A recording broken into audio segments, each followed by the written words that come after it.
Hi, everybody. Thank you for coming. My name is Cynthia Simpson, and I'm the Executive Director of Library Services here at LTU. And I'd like to just thank you for joining us today in the library for IEEE's presentation on understanding the publishing process, and to be with us today to learn more about scholarly publishing and sharing your research. We have some snacks coming. We have drinks up at the front, and we ask that you sign in if you haven't already, or do that on your way out, please. I'd like to introduce our speaker today, Brian Rickman. Thank you so much for coming. Brian is the Client Services Manager with the Institute of Electrical and Electronics Engineers, or IEEE as many of you know it. Brian has worked in academic libraries and has been an academic librarian for 18 years at universities across Michigan, Florida, and New Hampshire, and he has interests in information literacy, scholarly communications, and collection development. In his previous positions, Brian supported students and faculty in engineering, in computer science, and other STEM disciplines. He holds a master's degree in library science from Wayne State University, that's where I got my degree, and a master's degree in information technology with a concentration in instructional design and development from Nova Southeastern University. Brian, we thank you so much for coming today and look forward to your presentation. Thank you.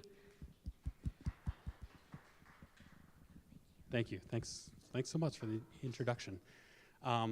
I'm really excited to be on campus today, so thank you. I've not been on campus. It's a beautiful campus, and we have some nice weather, so as we're entering into fall in Michigan.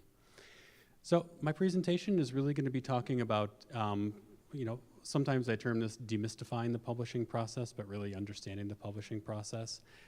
I am with IEEE, but my focus for this presentation, we'll look at publishing through the IEEE lens, but it really is more toward any sort of scholarly publishing or just publishing in general. So if you're looking at other publishing companies, other journals that you want to publish with, really these ideas sort of transcend just IEEE.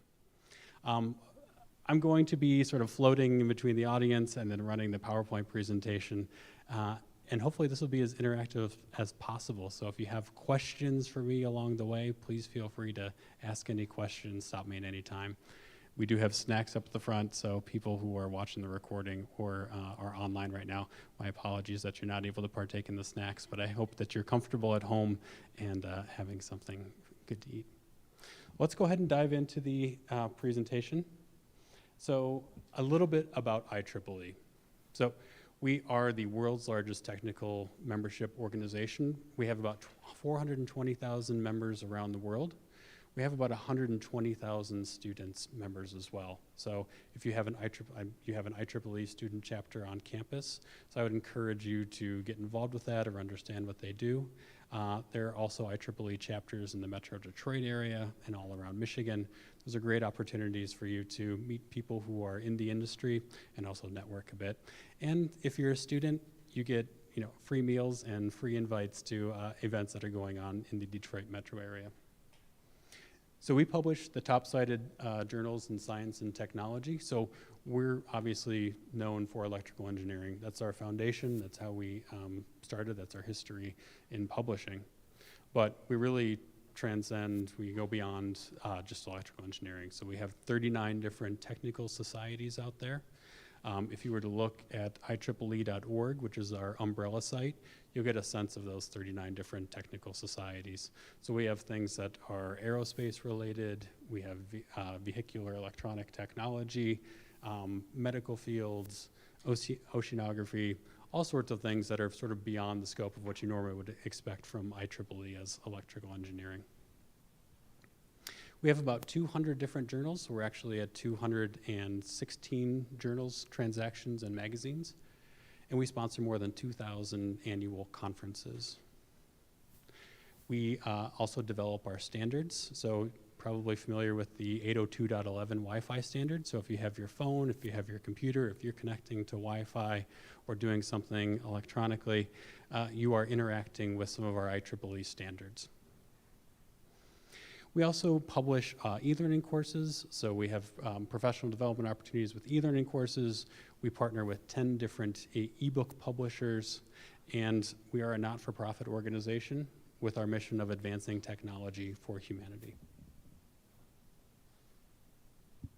So today's session, we're really going to be focused more on the publishing process. So these are the steps that are sort of outlined in the presentation. We'll go through these, and of course, if you have any questions, please let me know. We'll start out with talking about your publishing choices. So you as the author have a choice of where you're going to publish your information or where you're going to submit to be published. We'll talk about the peer review process and what that entails, what your academic paper or scholarly paper should look like in terms of structure, some submission guidelines, and promoting your research, and then of course some resources from IEEE.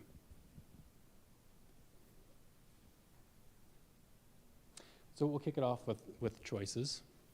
So first of all, has anybody published here before? Nope, that's okay. All right. Well, you kind of have two. Yes. So you probably have a couple of different options of where you're going to publish. You can choose a journal article. So with a journal article, you're going to sort of present your fully fleshed out research ideas.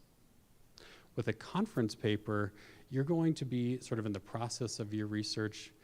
You may not have the conclusions to your research done yet, but you can present on your research and get feedback from the audience out there, get feedback from people who are in your field, and sort of gain understanding as you're going through this publishing process. Typically, journal articles are a little bit longer than conference proceedings. So with a journal article, you're generally looking at about 10 pages. You're looking at something with about 25 different resources out there. With a conference proceeding, it's going to be a bit shorter because you haven't gone through all the research process to come up with your conclusions probably quite yet. And you're going to have fewer references available on that page. So it's sort of a difference. It depends kind of where you are in your research process of where you're going to decide of where you're going to publish.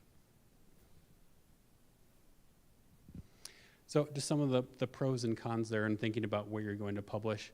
When you're looking at a journal article, a journal publication, think about who reads that particular journal, what they publish in that particular journal. So as you're going through, you'll kind of get an idea of the aims and scopes of this journal. And then what kind of articles they're accepting in that particular journal. So as we go through this presentation later on, we'll be looking at how to use databases. IEEE Explore as one example of a database to sort of understand what the scope and the aims of that particular journal are, and if that's appropriate for you to publish in. For a conference, there are just different considerations out there. So first of all, for a conference, take a look at the calendar. Generally speaking, when you're submitting to a conference, you're going to be expected to attend that conference as well. And there's kind of a financial obligation. We talked about this a little bit earlier at the table. There can be a financial obligation out there for you to attend that conference. You may have sponsorship from some outside source, so potentially your university, some organization out there is going to sponsor you. But you may be, taking on the cost of attending that conference as well. And with that, you're going to be paying for the conference registration fee, which generally presenters have a little bit of a reduced conference rate. But you're also going to have to think about, hotel accommodations and maybe some food and other things like that, transportation to the conference as well. So keep that in mind as you're looking at conferences, that there are some expectations that are involved with submitting to a conference. I think with the pandemic, we have, that landscape has changed a little bit. So there are some hybrid conferences out there where they have, an online aspect as well as the in-person. But being able to attend a conference is a great way to be able to connect with people who are doing research in your field and really sort of have that, start building your own professional network out there. And again, be able to get feedback on the spot about your research.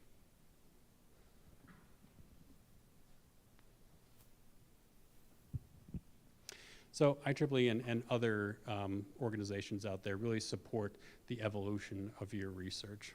So one way to look at it is that you are sort of at the beginning stages of your research, or maybe you're at the end stages of your research. Either way, you're going to be taking that research and probably expanding on it over time. So what we're considering at this point is if you're looking at a conference in order to sort of get into the scholarly publishing arena, this can be a great way to start with the initial stages of your research and get out there and thinking about publishing a scholarly journal, or in a scholarly journal.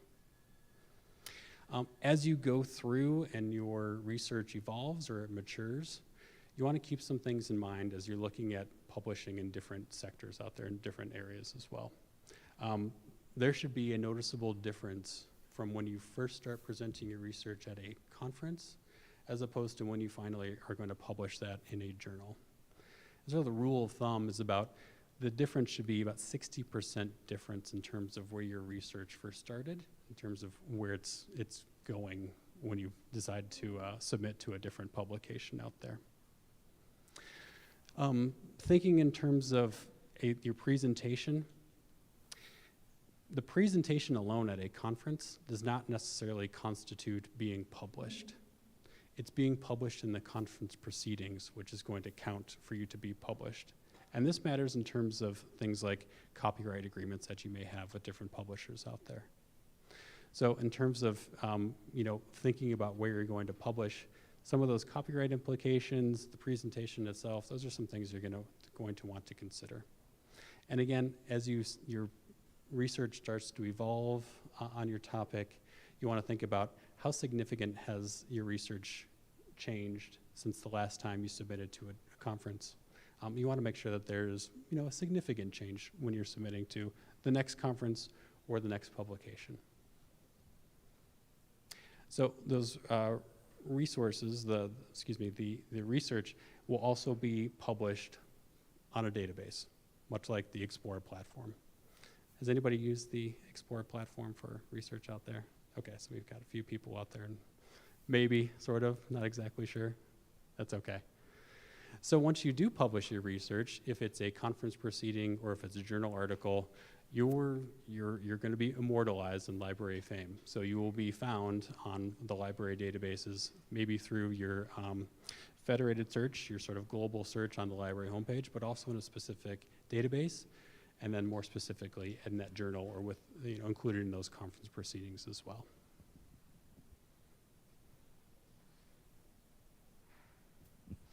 So it kind of comes down to what's the right publication for you. So you have an idea of where your research is. Maybe it's better suited to start out at a conference. Maybe your research is sort of fully fleshed out and you'll be looking at where to publish in terms of a particular journal. And I'll say I'm happy to send out these slides to you afterwards as well. So I'll send them to Cynthia and the library staff and they can distribute them. One thing to consider is that IEEE does have a publication recommender. So this isn't on the Explorer platform. This is actually outside of IEEE Explorer on our IEEE.org umbrella site. We have an author center. We're going to take a closer look at that a little bit later on in the presentation. But that author center provides tools for authors as they're looking to publish out there. And the publication recommender, again, it does just as it sounds, no surprise here. It's going to make a recommendation on maybe where you want to submit your publication. It could be you can choose between a conference, so you'll focus on which conferences are appropriate for your research, or you can choose a journal. Once you're on that site, you'll plug in your keywords. If you have an abstract, if you have the title of your publication, you can essentially do a search within the publication recommender, and it's going to come up with a list of potential publications that you'll want to consider. Again, you're going to have to do a little bit more investigation with that, right? So if it's a conference, you're going to want to see where's it being hosted? Is it overseas? Is it here in the United States? Are you able to attend it at that time? All sorts of things. What's the deadline for submitting your conference presentation? You can also ask your colleagues. So as you're building your network out there, if you start attending some IEEE events, or if you're attending some events on the university with your faculty, ask them what conferences they attend, what journals they read. Those can be indications of where you want to publish as well. You could run a keyword search in really any database, but, oh, yeah. Oh, yes. Oh, okay. Okay. I'm always worried about speaking a little bit too loud in the library, but I guess that this is an occasion where we do want to speak a little bit louder. So thank you for that. Okay. No, thanks, everyone. And I should say hello, everyone online. If you have questions, please feel free to chime in at any time. So looking for publications, if you can use a database like Explorer to run a publications or run a keyword search on the database. And in that sense, you can see what publications are closely aligned with your particular topic, right? You can sign up for content alerts. So if you do find some publications or conferences that are suitable for you, that are kind of in the same vein of your research, set up alerts on those so that you'll be notified every time that publication comes out with a new issue, and you get a sense of the writing style, you get a sense of the type of content that's available on that particular publication. And then reading. So what's the phrase, reading is fundamental? We knew that since childhood. It still applies, right? It's important to read journals and look at conference proceedings in your field to keep up with what's going on out there, but also understand, how your research fits into that bigger scope. Yeah? The recommender, is it going to just recommend journals and conferences within the IEEE, like within the index, or is it Yes. recommend something and then a faculty member come back and be like, I can't find this in IEEE. Oh, yeah. That's a good point. So that for people online, if you couldn't hear, using the IEEE publication recommender, are those going to be things that are included on the Explore platform, or are they going to be things that may be found outside of the Explore platform and therefore not be able to be found when you're doing a search? The IEEE publication recommender is specific to IEEE publications. So whatever that, I don't want to say spits out, but whatever it generates there is going to be something that is included on the Explore platform. And with the LTU subscription, you have access to, pretty much almost all of the content that's available on Explore. So you have access to all of the conference proceedings, all the scholarly publications, the journals and transactions out there, and the standards as well. Thank you. Yeah, thanks.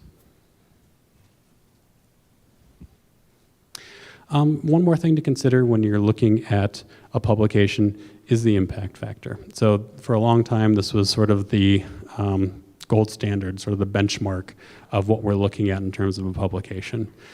For faculty, for researchers, the higher the impact factor being, how much presence, how much notoriety does that journal or conference, the journal, have within your field of study, right? So higher the impact factor, the more prestigious it is, more people are reading it, the broader your reach is in terms of where your research is being read. But that's not the only factor that we want to consider when you're thinking about where you want to publish. So that's one thing you may want to look at, but you'll want to be a little bit more granular and think about what's the journal's reputation out there. Take a look at who's reading it. Usually within the journal description, you'll see the aims and the scopes. You'll get a sense of the audience. You'll get a sense of who is reading that particular publication. If it's people who are working in your field and you want to sort of share your research out with that population, impact factor may not play as significant a role as you think it does. You may want to look at more niche journals out there, look at specialty journals, look at people who sit on the editorial board. So get a sense of who the people are that are associated with this particular publication. Those people are passionate in their field, and they're passionate about sharing knowledge in their field as well. Other ways of evaluating the journal's value to, we're talking about the engineering community, but really we could say any sort of, any field out there. Look at the number of downloads that the publication has. Look at the patent citations. So if you run a keyword search on, IEEE Explorer, but any database, see the number of times that patents are being, are citing publications coming from that particular publication. And then there are other metrics out there. So you have the article influence score and the eigenfactor score. And if you're curious about those scores, Google them, jump onto the Explore site. There's a little question mark next to citation, or bibliometrics, I should say. It's going to provide you more information about sort of that publication's reputation in the field. But there are all sorts of ways that you can evaluate publications out there. Impact factor being one. It's important, but it's not maybe the thing that you should be focusing on in terms of your publication. Okay, I'm going to jump to peer-reviewed as a process. So this is kind of assuming that you have chosen where you're going to publish or submit your article for publication. So what are the next steps in this process? So once you have submitted something, it's going to go an article either to a journal or to a conference proceeding. It's going to go through this process of peer review. And this peer review process is there for a couple of different things. So it's there to act as a filter. So it's going to filter out normally some publications, some information that maybe isn't either suitable for that particular journal. Maybe it's not ready for publication yet. Maybe it needs to have some more research done or more writing done on it before it's ready for that particular publication. And that's the second part. It also helps you improve the quality of your article as well. So again, sort of filtering out things that maybe aren't appropriate for a particular journal or conference, but also able to provide you as the author a bit more time to iterate on your research. So they're going to give you feedback out there. So how does that peer review process work? So once you submit your article for publication, and we'll talk about it in terms of a journal article, so that'll make it easy for us. But that editor-in-chief will get the paper, and that person in charge of looking at the initial steps of looking at it in terms of the publishing process. So they're going to, I've got this IEEE prohibited authors list up there, which sounds really ominous. I wouldn't worry about that too much. I'm sure none of you are on that list. But that's essentially a list, if people have plagiarized, if people are sort of been dinged in the scholarly community for something, they may show up on that list. It's a very small list. But they basically look at that content to determine, is it appropriate for their particular journal? So again, save yourself a little bit of time because it is sort of a long process to publish. Take a look at the journal's aims and scopes and determine if this is an appropriate place for you to submit your research. Again, you can also look at the publications or the articles coming from that publication to get a sense of, is it wildly out of the realm of the publishing world, or is it really in line with something that the journal is publishing out there? Once it goes through that initial check, it'll go through usually an associate editor. We'll assign it to 2 reviewers, at least 2 reviewers. Generally speaking, it goes to about 4 reviewers, and it should have about 3 out of the 4 people reviewing that article. 2 is sort of like the minimal acceptable number of people to look at your article.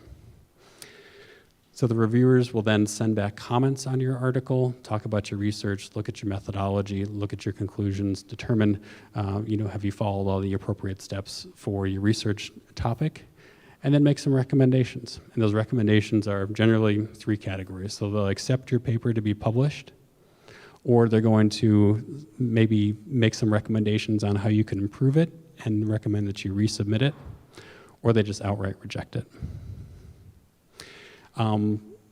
That information is going to be sent to who's known as the corresponding author out there.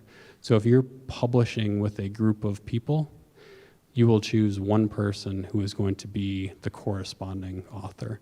And that person is going to receive all the communication related to that peer review process, and then they're responsible for informing the rest of the authors on the article or conference proceeding as to what the result is, and then any sort of information out there related to this. So it's a good idea if you're writing with a group of people to be on the same page as far as where you're going to submit your article, who's going to be the corresponding author, and then making sure that the corresponding author is communicating with the rest of the authors there. Do you have any questions? I'll pause for a second. I know I haven't asked if people have any questions, but do you have any questions about the peer review process so far? Yeah? So when the peer review process happens, let's say there's a paper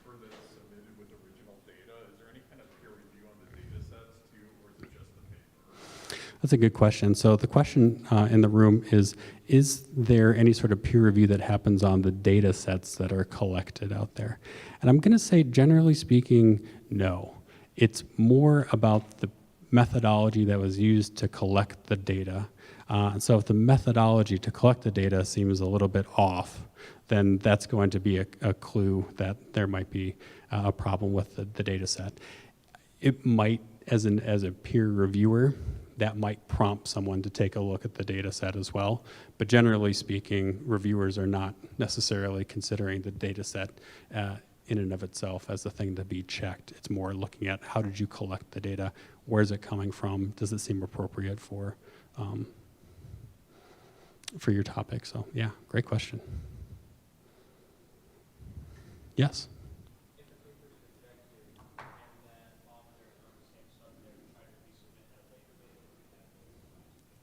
Yeah. So the question is if the paper is rejected, could they do their own revisions and maybe submit it to a different publication or resubmit it to that same publication? That's a great question. So a couple recommendations here. If it's been outright rejected, generally speaking, your field of study is probably going to be pretty narrow. If it's rejected, you'll still receive feedback on your publication out there. So they'll tell you why your publication was rejected. It may be something as simple as, this is not the right journal for you. Go check out this journal over here and submit it over there. And if that's the feedback, no problem. Go ahead and do that. If the feedback is, we like it, but we want to see these changes, or your methodology doesn't look quite as sound, we're not really understanding what you did here, make sure you make those changes within your paper before you submit it to a different publication or even that same publication. Because again, the reviewers for one particular journal might also review for a different publication as well. So they could be seeing your same paper coming into a different publication, and they will probably reject it for the same reasons, right? But again, you're going to receive feedback on your publication. So the best way to approach that is make a list of why your paper was not accepted for that publication and go through and address all of those reasons. And if you're resubmitting to the same journal, you can put in comments with your resubmission so that you're addressing everything, making sure you're kind of spelling it out for them as to how you changed your publication there. The editors, the peer review people, they're really looking for ways that they're going to reject your paper. And I know that sounds very cynical and it sounds very negative, and it's not meant to be. It's meant to say, we have a pretty high standard for our publication. We just want to make sure that you are meeting that high standard so that you can be included with these, your other group of authors that are also published within that journal. So don't give them a reason to reject your publication. Make sure that you are following all the submission guidelines. We'll talk about that in a little bit. Make sure that you're within the aims and the scopes of the publication. And if you do get a revise and resubmit opportunity, spell out the reasons why you are resubmitting, the changes that you have made to your publication, and why it essentially fits in with that journal. Great question. Any other questions? Yes. So the question is, what's the turnaround process for a publication? And it depends. Depends on the journal. So it kind of depends on how often the journal is published. So some publications come out monthly, some come out quarterly, some come out twice a year.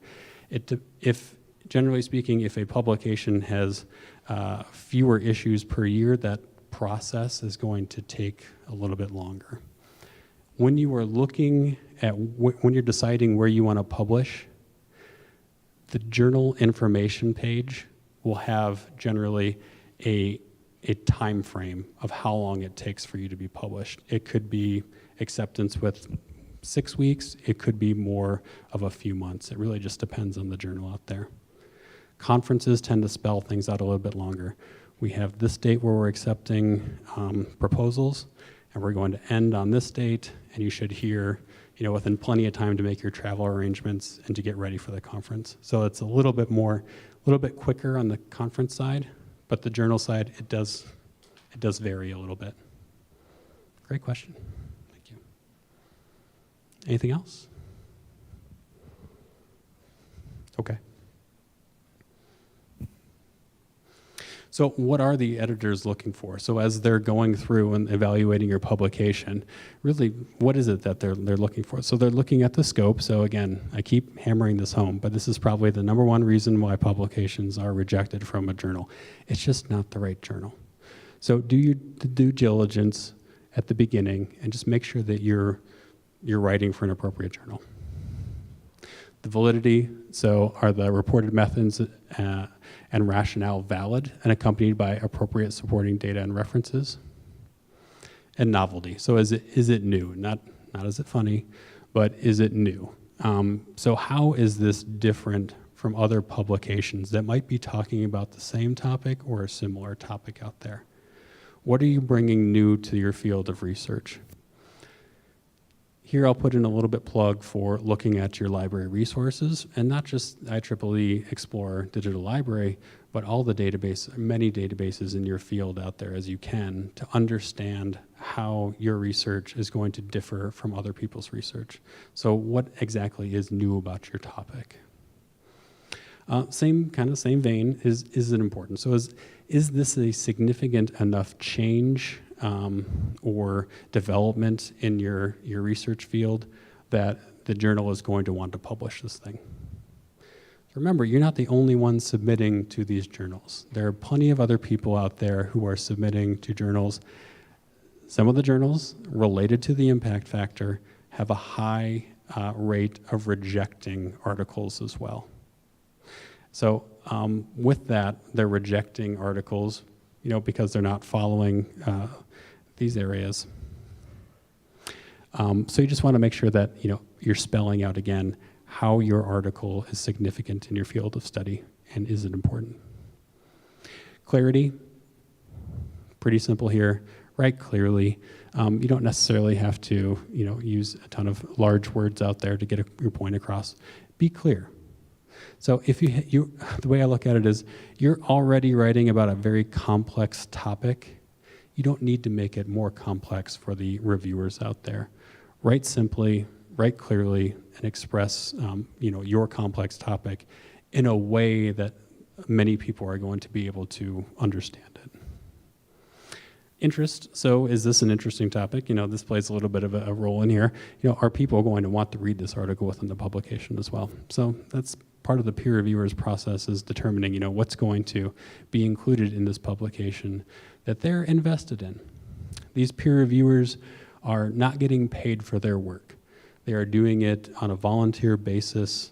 So, looking at IEEE as our members, those are people who are working full-time in the field, they're working in academia.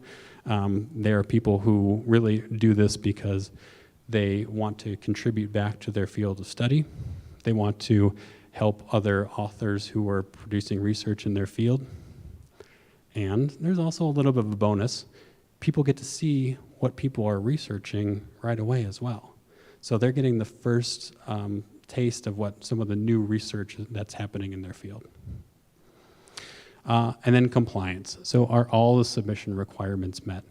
And this is essentially, if you're looking at this as you're writing an assignment, is everything in place as it should be? Are you following the format for citations correctly? Are you basically submitting a paper that is technically correct in terms of what the submission requirements are? Any questions on this slide? Yes.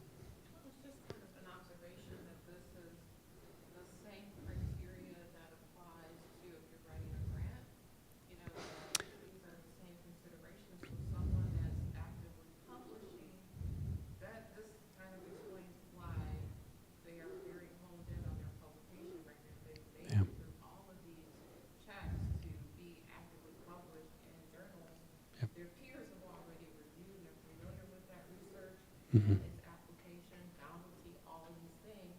Yep. So they're more likely to be funded when they have a publication record that rides along with it. That's a good point. Just observation from somebody in the room that these steps mirror, what the process is to write for a grant application as well. And if you're looking at a database out there, you can actually do a search just for the funding agency as well. So if you're interested, if you are in the grant writing process, not only do these steps sort of pertain and lead to publishing, but you can also get a sense of what has that funding agency funded before, and kind of give you an idea of, is that grant really something that your publication pertains to, or should you be looking at a different grant or a different funding agency? So yeah, thank you. Anything else?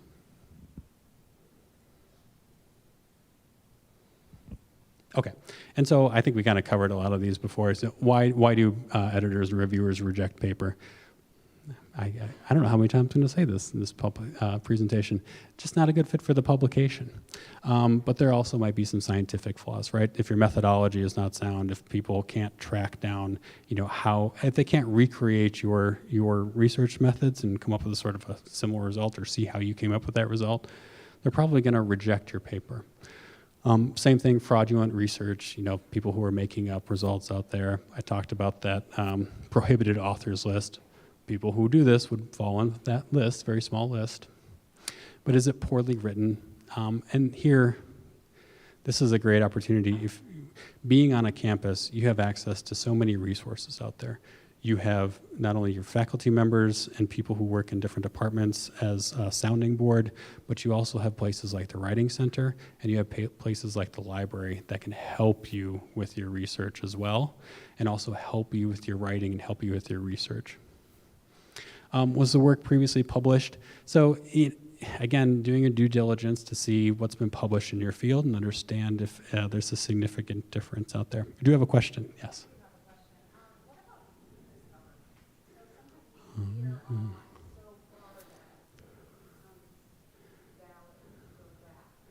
Sure. Yeah. Yeah. So the question or observation is, what about a rediscovery? So we're looking at we looked at a topic, 10 years ago, and now we're maybe looking at that with fresh eyes, a different perspective, maybe coming up with different ways of researching that. That's totally valid, right? And I think that at that point, you would want to address that to the peer reviewers, but also your audience to say, there was a lot of research that was done 10 years ago on this topic. We're coming at it with a different stance. We're coming at it with a different perspective. And this, again, is where you're going to sort of explain to the reviewers what's different about it. So that's a great opportunity to say, this has been done, this is the literature out there, but this is what we're bringing new to this particular topic. So, yeah. And again, it kind of goes into that. Does it address a big enough problem or advance the scientific field? So we're kind of looking at novelty here. Are we looking at something that's been addressed, but looking at it with new perspective, new eyes? Basically, is it new? And then was the work previously published, or is the quality not good enough for the journal? Again, some of these journals have a very low acceptance number. So they might get 100 submissions, 1,000 submissions. They might only accept 10% of those, or even fewer. So, and again, they might make recommendations on where you're going to resubmit your article to. And then the last thing, the paper does not make a strong enough case to convince the reviewers, and I think that that's the point. If people who are in the field and have been in the field for a long time have said like, oh, I've read about this topic for years now, make that case as to why you think you're bringing something new to that particular field out there. Questions on this? I hope that answered your question. So you received the decision, now what? So first thing is read that decision email in full. I know you may get a rejection and be like, delete. It may not be a full-on rejection. It may be a reject, but you know what? It just, you're not in the right place. Look for a different publication, or here's a recommendation on a different publication. Look at the editor's comments. Look at the reviewer's comments and suggestions, and make sure to look at the instructions on how to resubmit something, and then the deadline for the revision as well. This kind of goes into those manuscript guidelines. Just make sure you're following the guidelines out there. And with this, as hard as it may be, if you receive a rejection, read the comments on why you've been rejected. If you wish to revise, so again, you can kind of get a sense based on the reviewer's comments. If you did that revision, would you be accepted in this publication? You may want to seek out a different publication or go through with the revisions. So do your co-authors wish? So again, as the corresponding author, that primary author there, you're going to want to make sure that your co-authors are on the same page in terms of, do you want to resubmit, do you want to revise, and go through with that process? And then can you meet that revision deadline?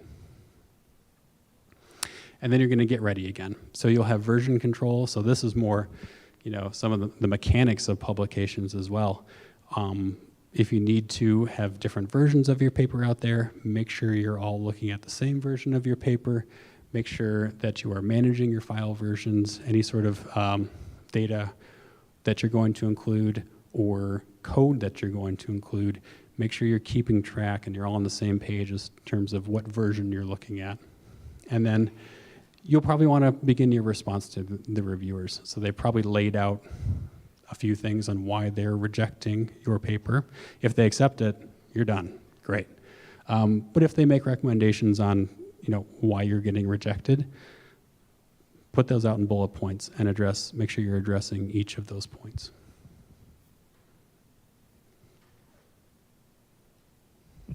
Okay. Tips for addressing the reviewer's comments. These are probably givens, but just something to keep in mind. So keep an open mind. So they're not actually, rejecting you as a person. It's just more of your research. So keep an open mind as to when you're reading those comments. It's your job to explain your research to these people. So you're going to write a clear and well-organized response letter. Implement those suggestions when possible. So again, you're going to go through, make the list, and respond to every single thing on there.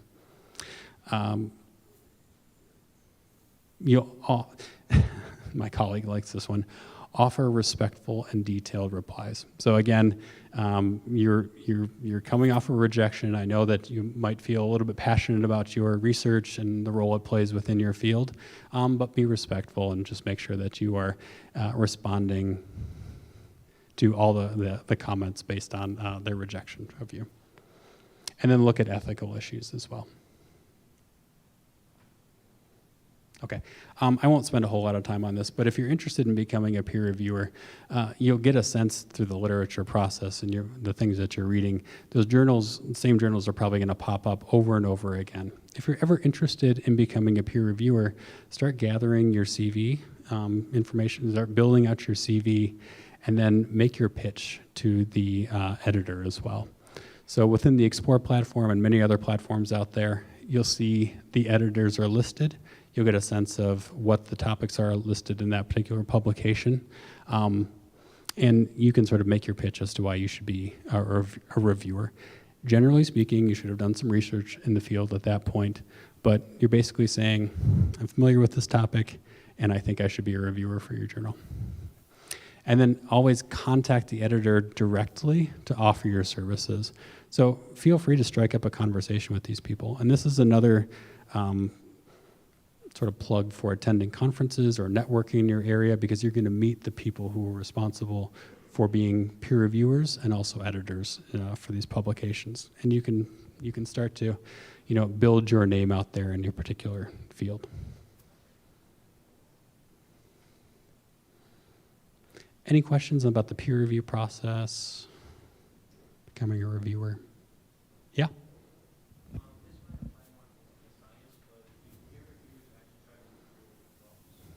Oh, so the question is, do the peer reviewers try to recreate the results? And I would say it depends on how arduous the research was to be able to recreate some of those results out there.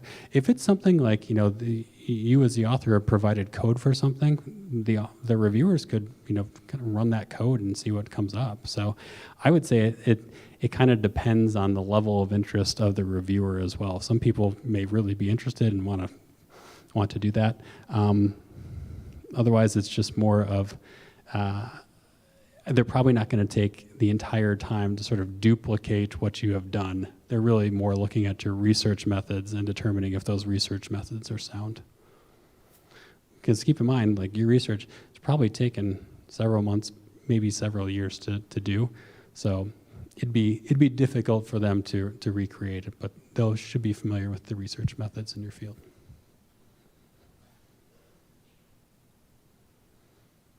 Okay, we can kind of run through the paper structure a little bit, so we won't spend a whole lot of time on this.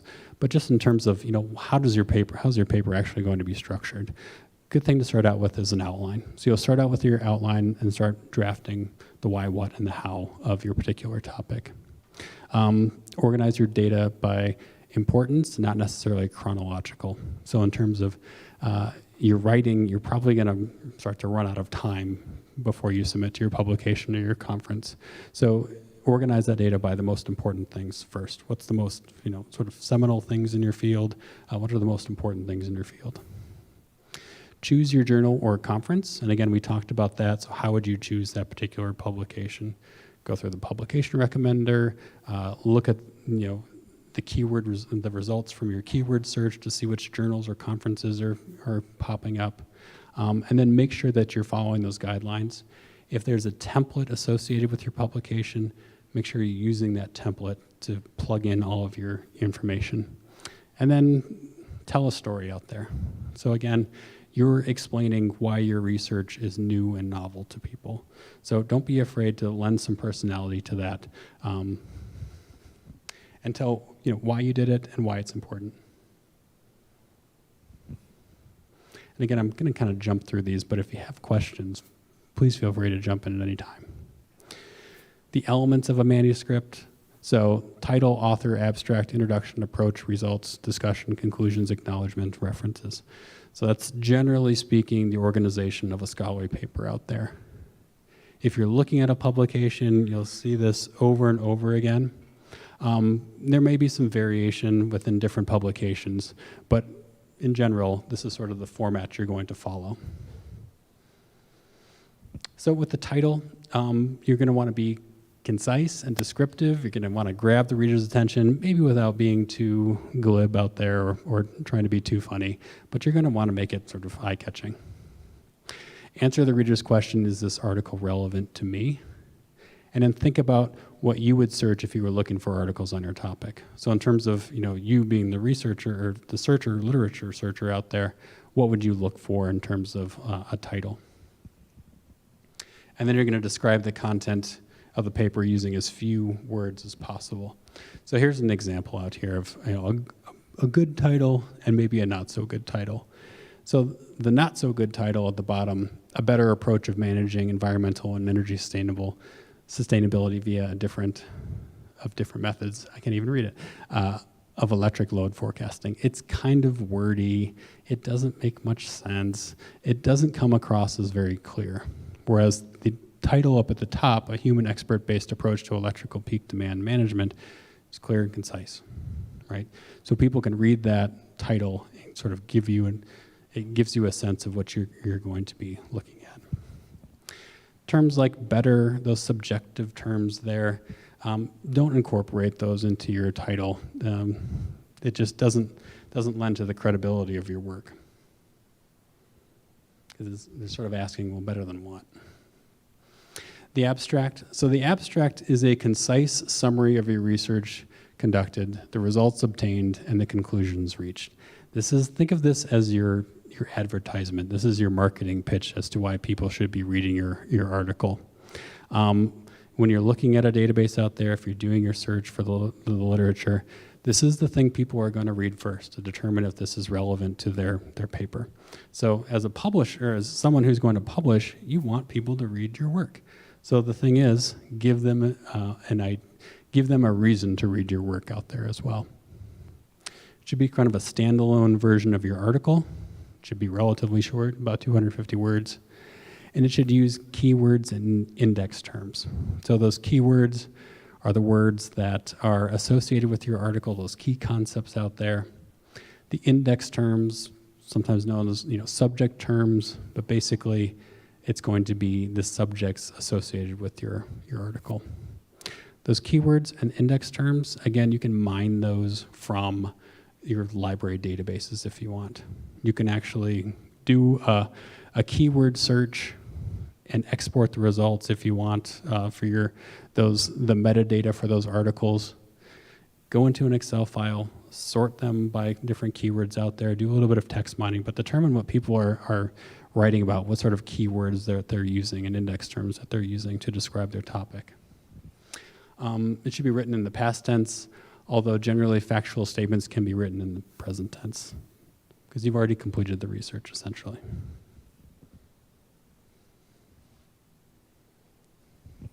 So I am not going to read this entire abstract to you. When you receive this PowerPoint presentation, take some time and maybe look this over. But this is just, giving you an idea of what is a good abstract, what is maybe a not so good abstract out there. So the bottom version is essentially just sort of describing their paper step by step. It's exactly as how people would read it in their paper. So it says, we explain, and next we describe this, and then we describe the importance, and then we make this comment. It's not really it doesn't really grab your attention. With the abstract, you want to make sure that you are, again, doing a little bit of a marketing campaign as to why people want to read your particular paper. You're going to talk about your research methods. You're going to talk about even the conclusion out there, what did you find?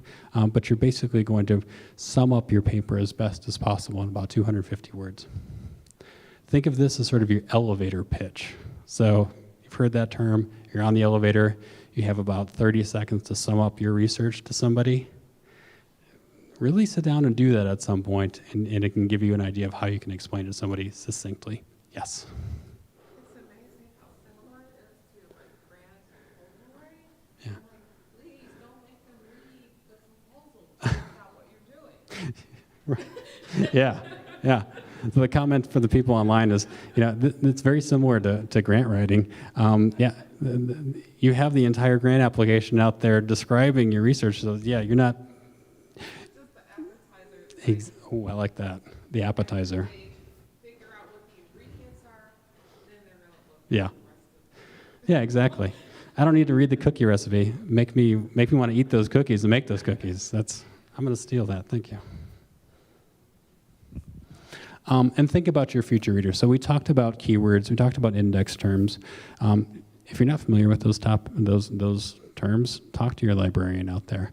But this is an abstract that's basically pulling those terms into their abstract. So it's looking at how are people writing about it? How are people talking about things? Basically, any way somebody would search for this particular article, you're going to want to include those terms so that your paper comes up in that list of results. Obviously, I'm not saying don't put things that aren't factual or your topic doesn't pertain, but any way that you can describe your topic in terms of how people are searching it, make sure to include those keywords out there. Yeah? Does IEEE publish a control vocabulary? Oh, man. You're going to have to know what the vernacular of the field is when you're writing. Yeah. So does IEEE publish a controlled vocabulary? So the reason I kind of moaned is we don't have a thesaurus, and we get asked that a lot. And someday I'm going to say yes, here it is. But we do have our own controlled vocabulary. In order to, and you can you can actually go online and request access to it. Yeah, I had to do the same thing. But you'll see within at least, I'm using IEEE Explorer as the example here. We have the IEEE index terms. We have inspect controlled vocabulary terms. We have inspect non-controlled vocabulary terms. We sometimes include the mesh headings, which are health related. And then we have our author supplied keywords as well. So all those areas, for the maybe people who, the non-librarians in the room or people who aren't really familiar with the controlled index terms, and correct me if I'm wrong here, when you submit an article to a journal, or I should say that gets ingested into a database, that article is assigned different keywords that are going to sum up your topic. And I always talked about this in terms of writing about distance education. So for years, we talked about distance education as online learning, distance education, distance learning, computer-assisted and learning, computer-aided learning, all sorts of ways, virtual learning, all sorts of ways that you can write about a topic, and you're essentially describing the same thing. So the subject heading, or the people looking at your article would say like, okay, you might be talking, you might be using this language, but it falls within that controlled vocabulary heading so that all the papers associated with, arc flash are going to fall within that topic. Yep. So even if you work outside of it, IEEE will still apply the controlled vocabulary for certain purposes, is what you're saying? Yeah. Yep. Yep. So you just want to become familiar with like the thesaurus terms for your particular topic and apply those throughout your abstract so that when somebody does a keyword search, it's picking up that information in the metadata. Again, the goal is to have your paper read by people. Introduction, so that should be a description of your problem that you researched. It should move step by step through, what's generally known about your topic.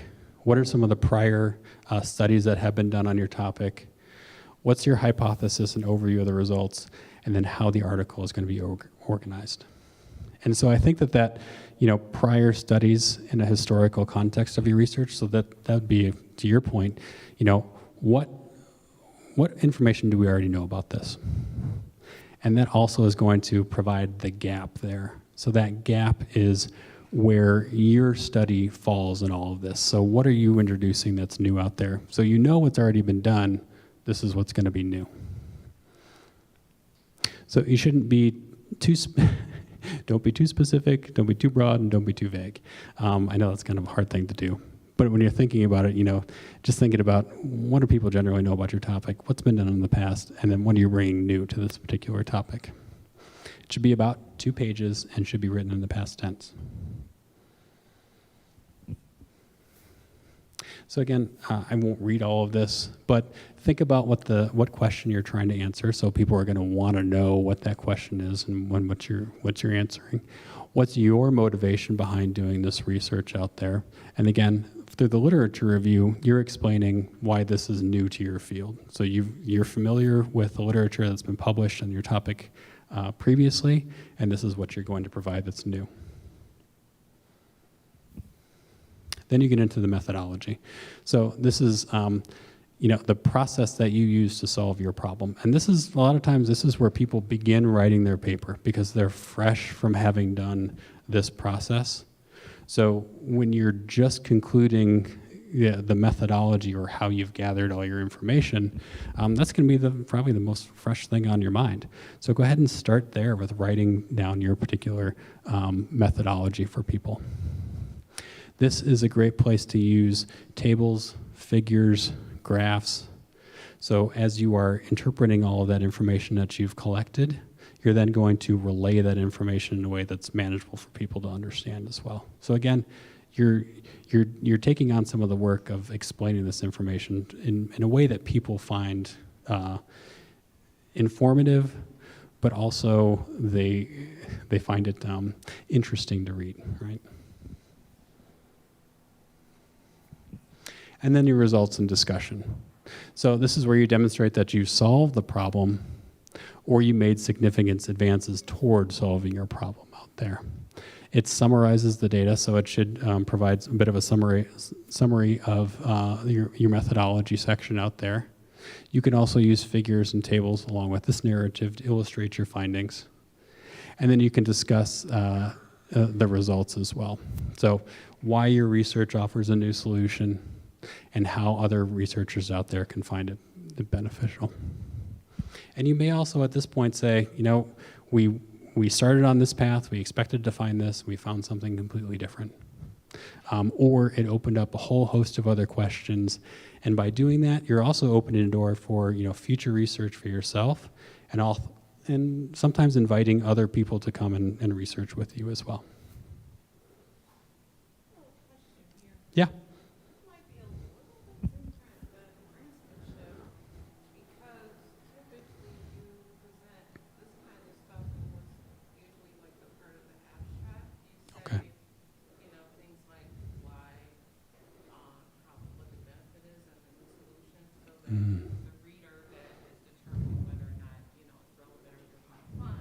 Mhm. necessarily on that first page.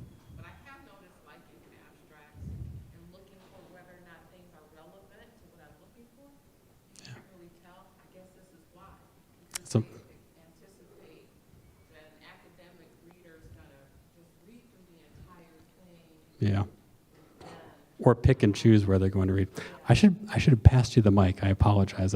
So people online, I'm sorry. I should have actually handed the mic around for when people are asking questions. But yeah, you do a good job projecting. So just more of looking at this process compared with the grant writing process, how we present information.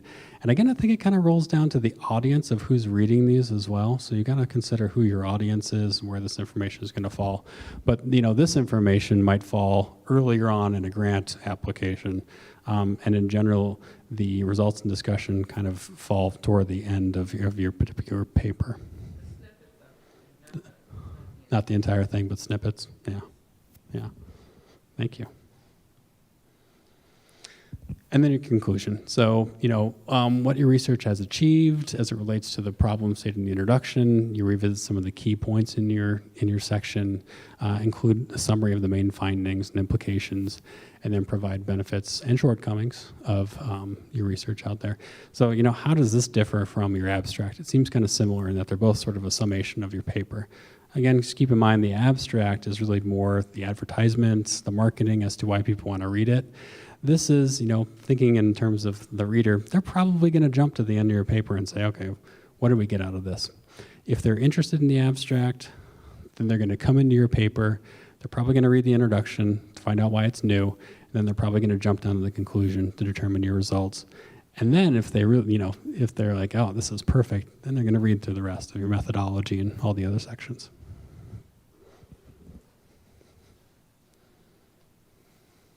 Okay. Making your work approachable and visible. So again, clear communication is key. Organize your materials logically. Consider working with an English language editing service. So sometimes people, English is not their first language. Don't be afraid to ask for help, especially when you're at a university. You have access to a lot of different resources. Why not take advantage of those resources? No need for dry writing, so active voice, simple words, and define all your abbreviations out there. And then, again, prepare your elevator pitch. So this can kind of help you as you're going out presenting at conferences, as you're talking to people in the field.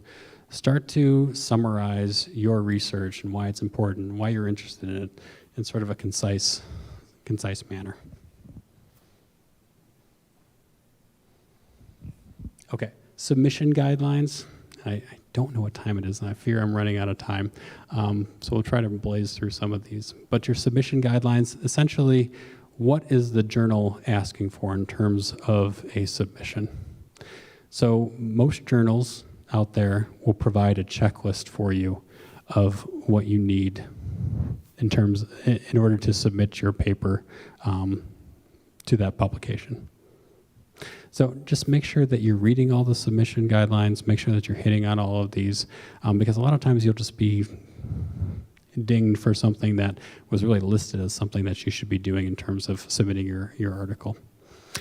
Agree who will serve as the article's corresponding author if you have multiple authors out there. So who's going to be the one that's receiving the communication from the editor, and then make sure that you're communicating that with your group. And then make sure you have all the necessary files. So do you have the code? Do you have the data set that's associated with it? Do you have all the tables and figures and everything that you're going to need? And are those formatted properly for that particular publication?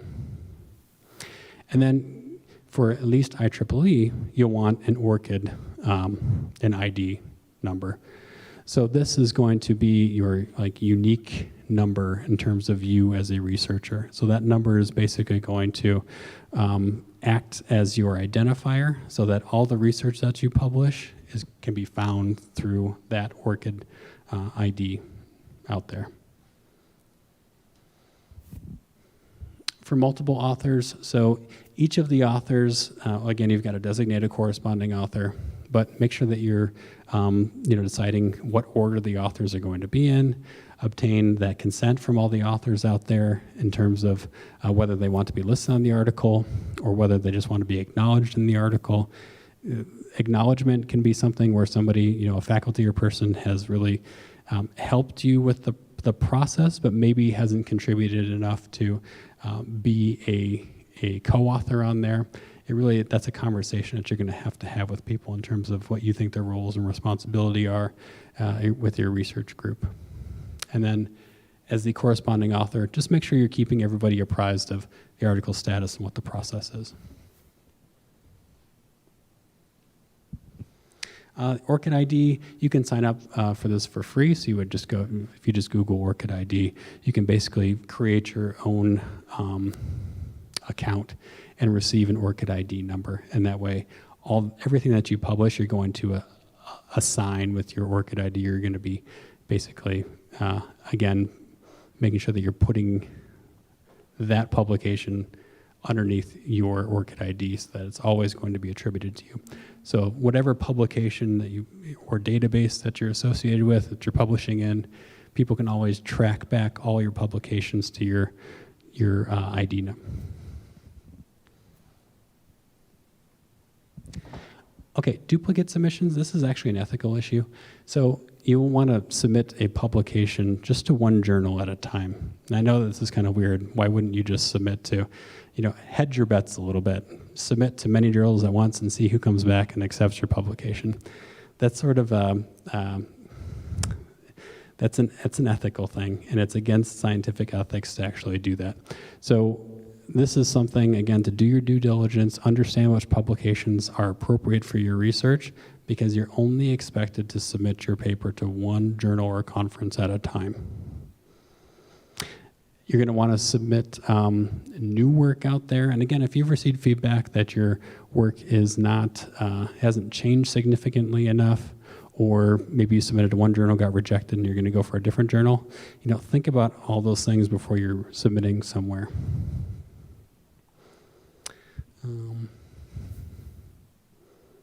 So again, I'll kind of wrap up with the slide. Yeah, if you do, if you have published at a conference out there, and then you go to submit your paper later on in a journal publication, think about how your research has changed over time as well. So you're going to want to show that whoever is reviewing your paper that it's been a significant change since the previous time that you posted your research out there. Again, that like 60%, I don't know how you calculate that, but basically it should be a 60% difference from when you previously published your works. Okay, yes? This is a question about the duplicate submissions. I wonder if there are any search engines out there that are really effective at, as we do more convergent research and want to get more knowledge out there more quickly across disciplines, that will help people select the best opportunity for their work, the most applicable place for their work to go through peer review and be published, to condense that timeline of getting that knowledge out there. Are there good search engines out there for that to help people? I'm kind of stumped by that one. Librarians, do you have any recommendation on something like that? Yeah. Yeah, and thinking about how your research crosses into other disciplines, you might be very focused on your discipline and have your idea of the publications that are important in your field. I could see that, what would the cross sort of pollination be with other disciplines out there as well. I don't have really a good recommendation for that, other than maybe talking to people who are from different departments to see which publications are important in their field and determining, where you might cross over from your discipline into a different one. But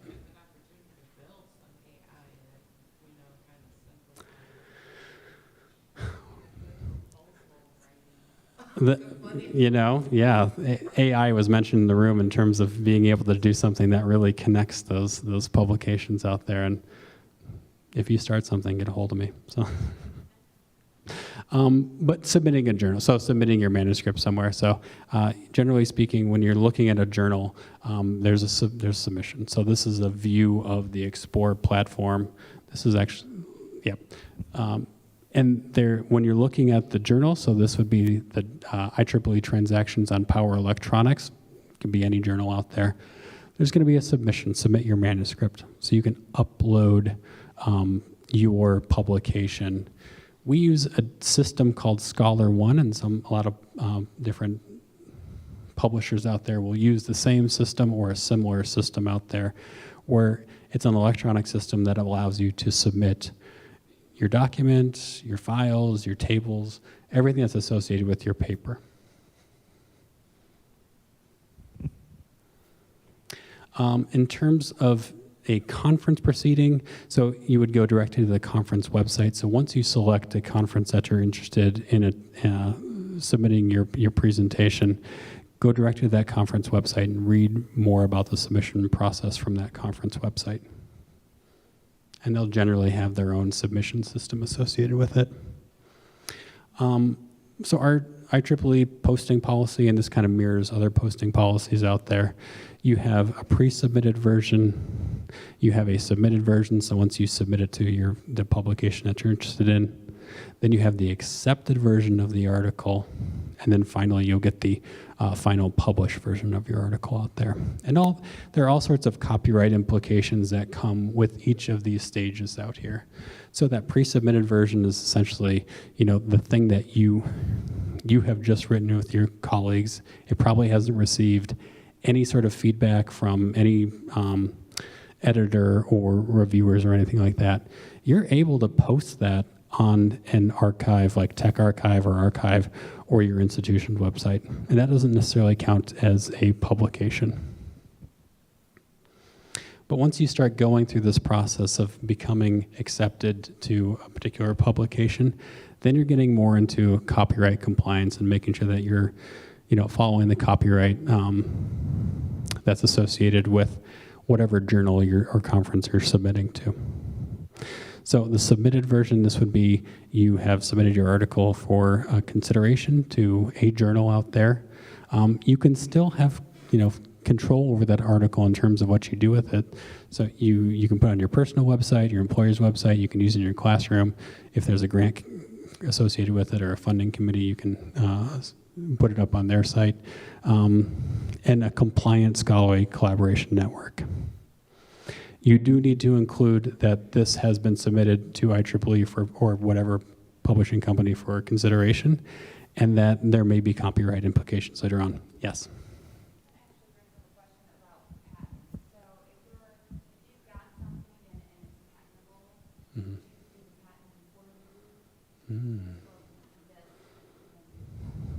So there's a question about if you have something that you are going to patent, would you do this version of it first, or would you apply for the patent license first? I'd say that's kind of up to you. Are you worried about people swooping in and grabbing your... Yeah, exactly. Yeah. I would say I'd probably go through the patent process first and get it patented, and then do your publication. Patent pending, yeah. Just get that process started first, just in case. Not to be too cynical, but yeah. And then you have the accepted version. So you submitted to IEEE publication. It's been accepted. So then you can still, have control over it in terms of you can put it up on your personal website, your employer's website, those other archives that are out there, maybe a funder site as well. But you want to then update it to include some of the things like, well, it's been accepted to this publisher at this date. It's going to be posted at this time. And then any other third-party servers out there, you're probably going to want to start removing it from there. And then your final version. And this is kind of the same for every publisher out there. And there again, it kind of depends on you as the author and where you are posting your paper. There's going to be different copyright implications.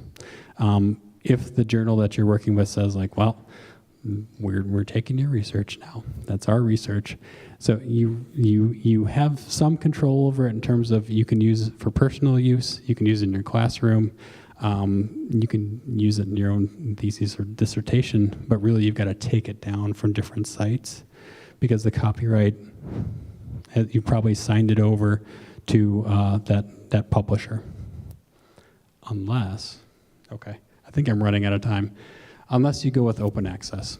And open access is a way that you can make information available that's not behind that paywall out there. And I wish we had more time to discuss open access options out there because it's really a way of making sure that information is free and available for people. And it's also able to be more widely read. So if people don't have to go behind a paywall to read your information, it's just available out on the open web. They're going to be able to access and cite you. Okay, I think am I running out of time or am I got a little more time? Okay.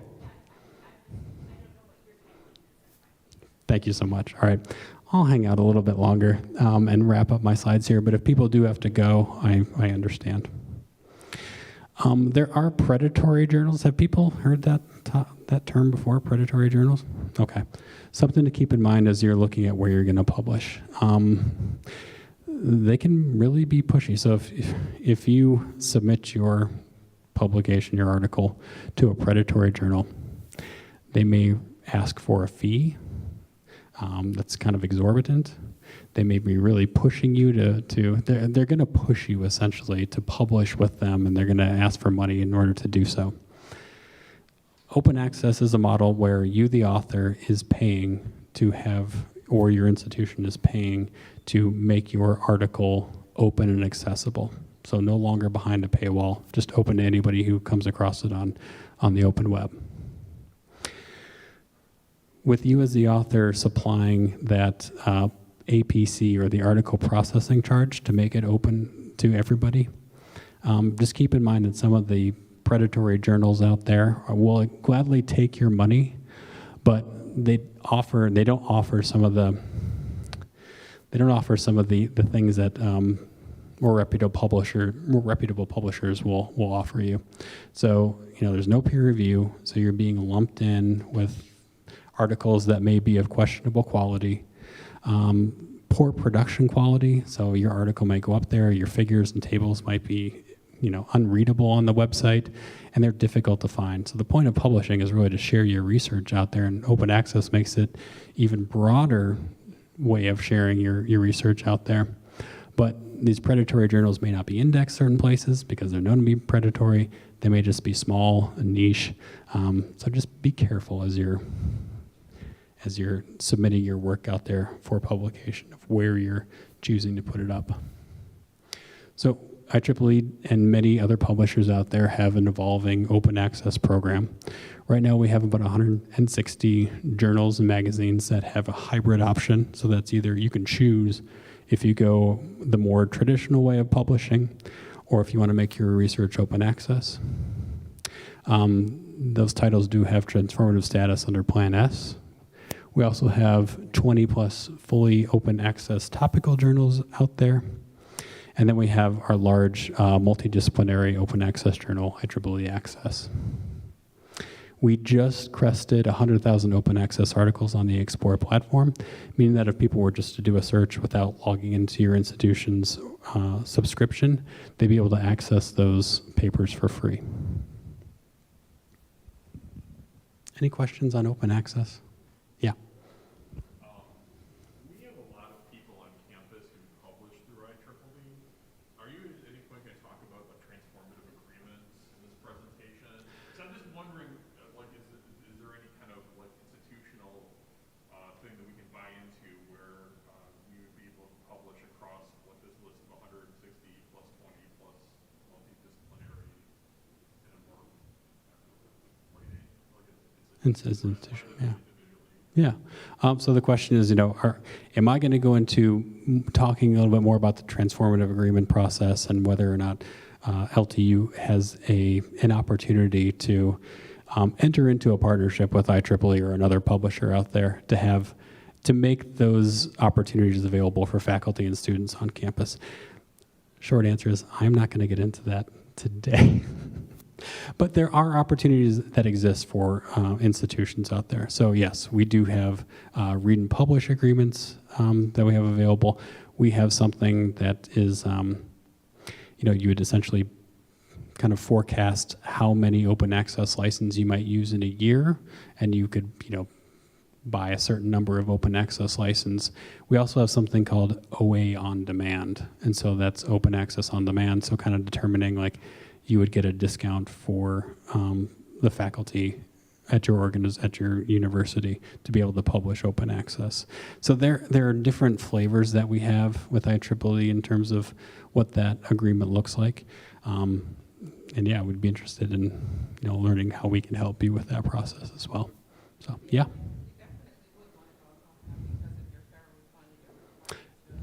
Yep. Right.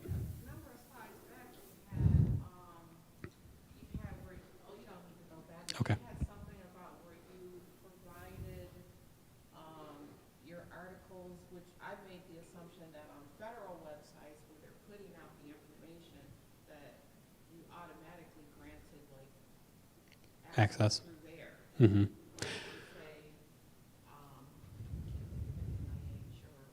Yeah. They've got their own kind of big repository. Right. So I thought that It automatically went up on those sites. Yeah. And I think it depends on who the funding agency is and what the responsibility is of that funding agency and what the authors have assumed responsibility for as well in terms of where that information is going to be published or is able to be published out there. So you're absolutely right. Anything that's going to be federally funded is mandated to be open access or openly available. Since it's being funded essentially by the public, public should have the right to access that information free of charge. So yes, that's a great point. And yep.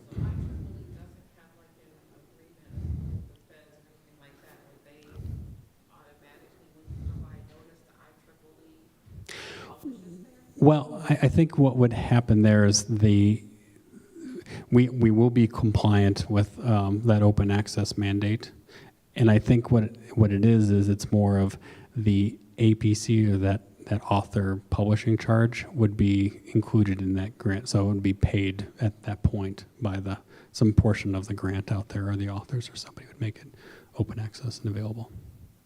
Yeah, good questions. Did that answer your question? Okay. All right. Okay. And then just once you're published out there, what do you do to make sure people are reading your work? So first thing is eliminate name ambiguity. So if your name is James Smith or something like that, there are many people who have that same name. So how are you ensuring that all the publications that you've written are listed under you? And one way to do that is through something like the ORCID ID, so that you are able to have that unique identifier that's going to list all of your publications that are associated with you. You want to maximize your discoverability. So at that point, think about, again, when you're writing your abstract, when you're writing your title, when you're writing your article, or the metadata pieces, how are people talking about your topic to make sure that you're able to be found, be discovered when people are doing a keyword search in a database or on Google Scholar or something like that, because you want people to find your stuff. Publish open access if possible. So if the opportunity is there and you're able to do it, open access opens up a much wider door for people to find your research.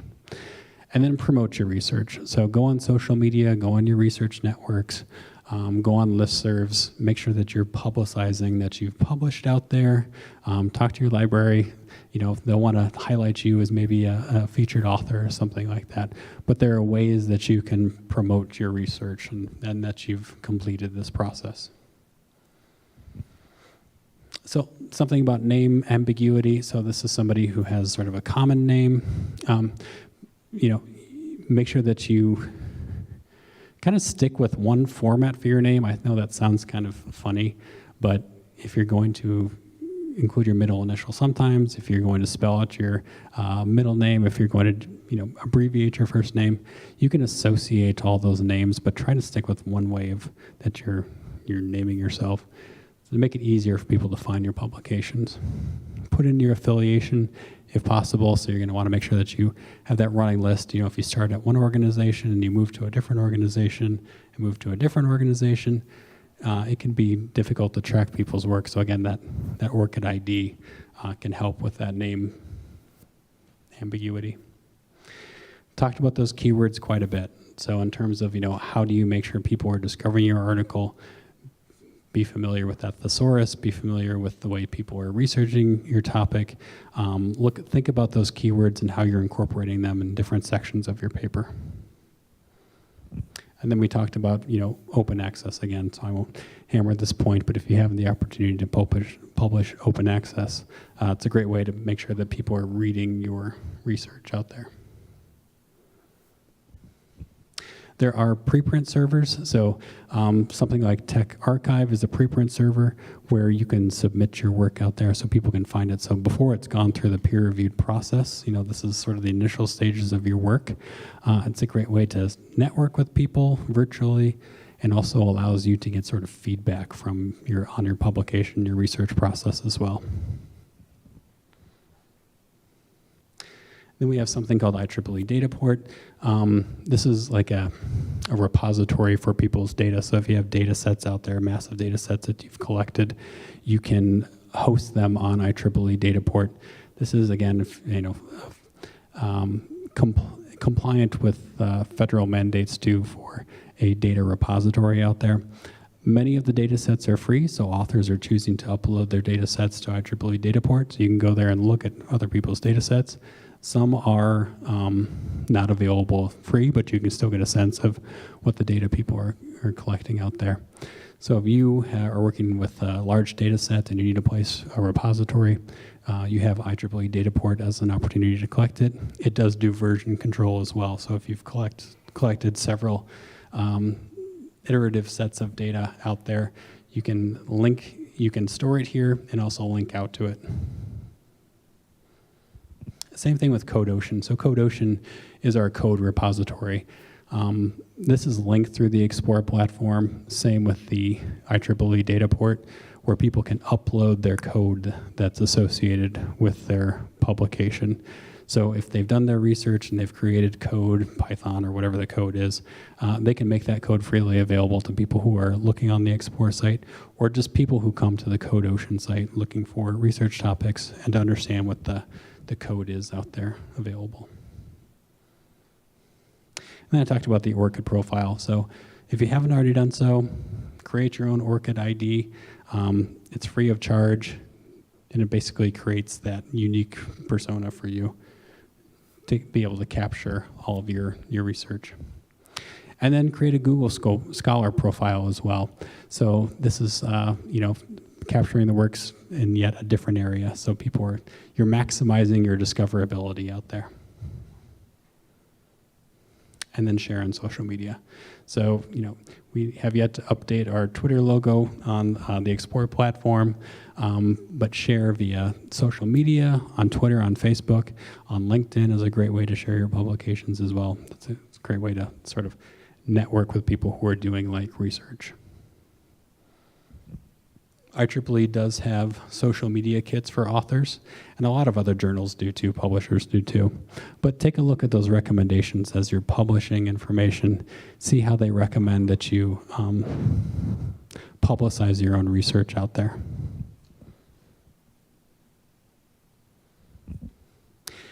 This is something that the Explore platform has been allowing people to do, is to create a graphical abstract or graphical representation of your research, or maybe highlighting a particular table or graph or something that really sums up your research. So this would be a view of the list of results of a particular keyword search. And we found that by including that graphic or table or figure or image or whatever it is, people are more likely to click on your particular research paper, and it's going to gain more readers.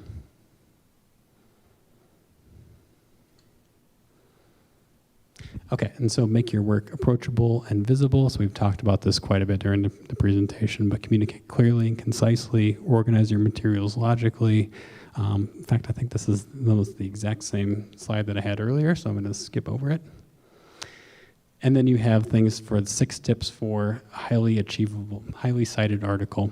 Title length, number of authors that's associated with it, the number of characters that's associated with it, number of figures, tables, and equations. I'm skipping through some of this stuff because I know we're running a little bit short on time, and I do want to talk a bit about the IEEE Author Center.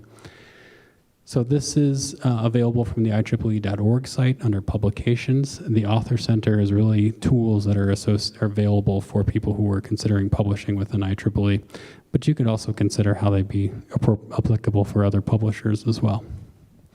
So if you go to this website, you'll come up with the publications, the Author Center. This is where you can find the publication recommender from the site, so that we talked about at the very beginning. If you're looking for a place that you want to publish, this is where you're going to find tools like that. You'll have that publication recommender that's going to make some recommendations on which IEEE publications are appropriate. Again, you have all the information that's available from this publication as well. You'll have impact factor, all the bibliometrics that are associated with it, whether it's open access or not, how often it's published, and then probably most importantly, the aims and scope of the article. So again, this is sort of the general summary of what the topics are that are associated with a particular publication. You'll also find the author article templates out there as well. So again, this is something IEEE provides, but other publishers will provide the same thing. If there is a template that's associated with the journal, make sure you're using that template in order to submit something to a particular publication. Then we do have a reference preparation assistant. So IEEE, we have our own citation style associated with us, but if you think APA, MLA, Chicago style, journals will have their own specific style. This will check, if you submit a paper to a IEEE publication, this will check your references to see if they're conforming with IEEE style or not. We do get the question quite a bit, well, can I just submit my paper here and have the references checked? No, you've got to be in the process of submitting your article to a particular IEEE publication. So it's not gonna check all your references for you unless you're submitting to a journal. And then we have the Authors at IEEE newsletter. So this comes out once a month, but it's once every couple of months, but it's tips for authors out there who are looking to publish with IEEE. We make that disclaimer that your email will not be used for any other purposes. So it's just more about like, what can authors expect from IEEE? What's the support that we provide people? And what are some of the tips and tricks that are associated with publishing at IEEE? We have something called Collaboratech. So this is like our own social media network for researchers out there.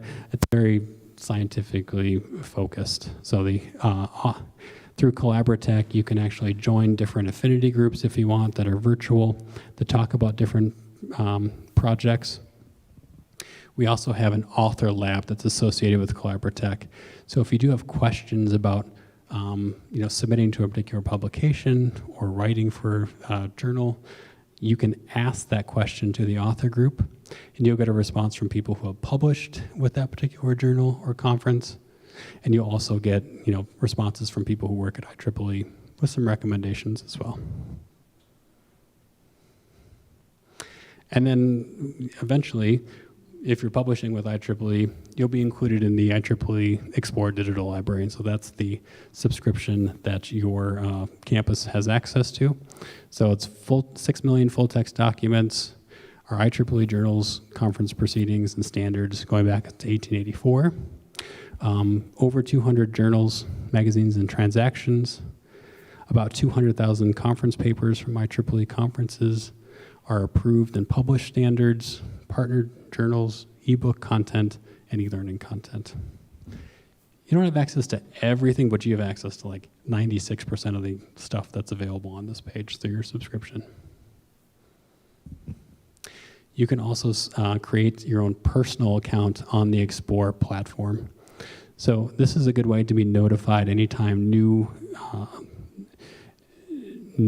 things are published based on your field of interest. So you can create a personal account if you'd like, and be and set up a search query, and that way you'll be notified when new research comes out on your topic. And that personal account also sort of opens up other organization features on the platform, other ways of being notified when new content is available out there. So this is just setting up a search alert. So if you were to do sort of either a complex search or sort of a pretty broad search, you can set up a search alert. You'll be emailed anytime something new in your field pops up on the Explore platform. You can use the facets to refine your search. So now we're getting more into the literature review section of the presentation, but really you can use some of these ways, some of these left-hand facets to learn more about keywords, to learn more about the publication titles, which publications might be appropriate for your research. And then under the supplemental items, you'll find things like the code and the code and the data sets that are associated with your topic as well.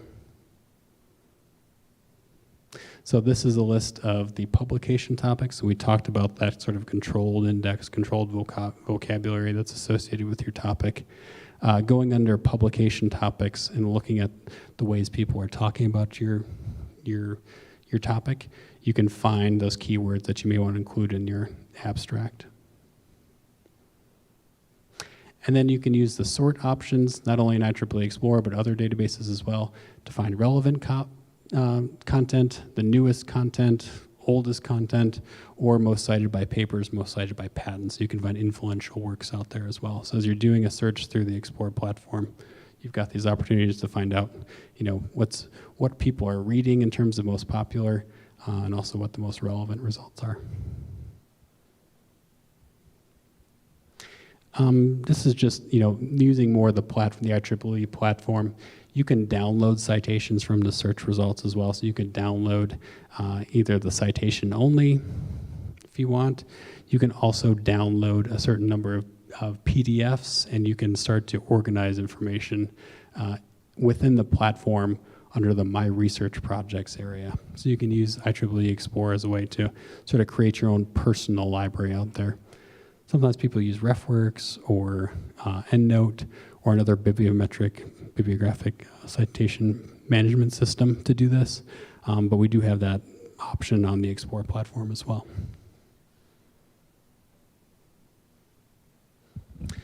Okay, I'm gonna start wrapping up, I think, a little bit. This is just talking more about the Explore platform and going beyond the PDF. So a lot of people will do their search, click on the PDF, and they'll have that sort of static paper that's associated with their research. But by going into the HTML version, you get a lot more functionality. So you could do things like, we'll go back. You can actually look at the higher resolution figures. You can have an interactive reference list and a citation list. You can see the hyperlinked keywords and other article metrics there as well.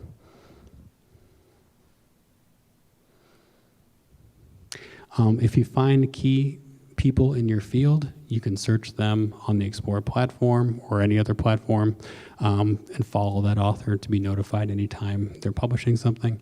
If you were to scroll down, you could see this list of this person's publications. This is also a good thing if you're out there job hunting and you have an interview with the search committee. You can actually search the search committee members and see what they're publishing. This is just the interactive version of references and citations from the HTML version.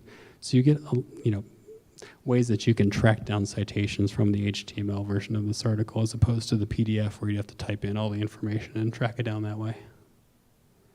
And then your keywords. And so we talked about this earlier. IEEE keywords, inspect controlled indexing, inspect non-controlled indexing, author keywords. all the things that are associated, those key terms that are associated with a particular article, and ways that you may want to search your particular topic. And then we have options to browse and download figures from the HTML version as well. And copy math equations.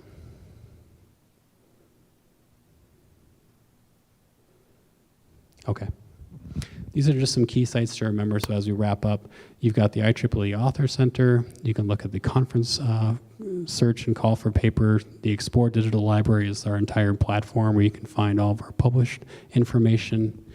We do offer more training and tools out there, and then we have our IEEE journal citation reports that are available to find out more information about particular journals. If you have questions about different areas, abstracting, copyright policies, posting articles in repositories, reprints, subscriptions. These are all the different areas, different places with IEEE that you can send your query to. And please feel free to reach out to me, and I can always direct you to the right people as well. Whew. I did a lot of talking up here. So thank you all very much for your time and your questions. We have time for more questions if you like, but I really appreciate you spending your afternoon with me. And Cynthia and Stephen and LTU Library, thank you so much for hosting me and IEEE on your campus. Appreciate it.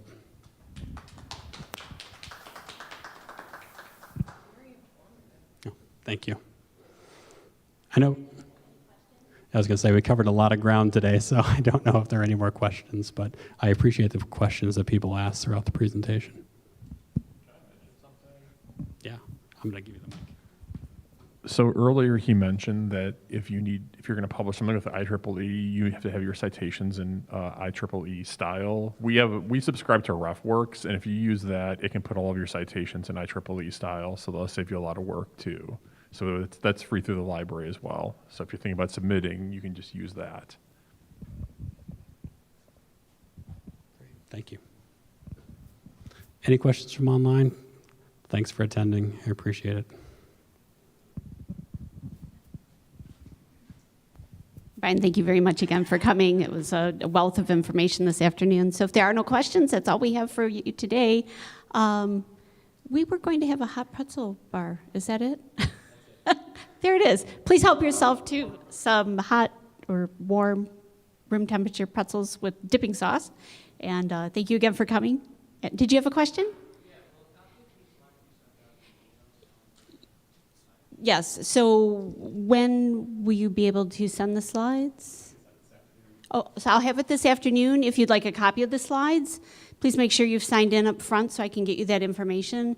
And we also have a recording, and that will be available right now at the link that you sent me earlier. Okay, we also have it available online. And so when I email you with the slides, I can send you the link for the recorded session that we participated in this afternoon as well. That's up live right now on YouTube. So thank you, Anthony. Yep, okay. Brian, thank you again so much. I appreciate it. Thank you. This is wonderful.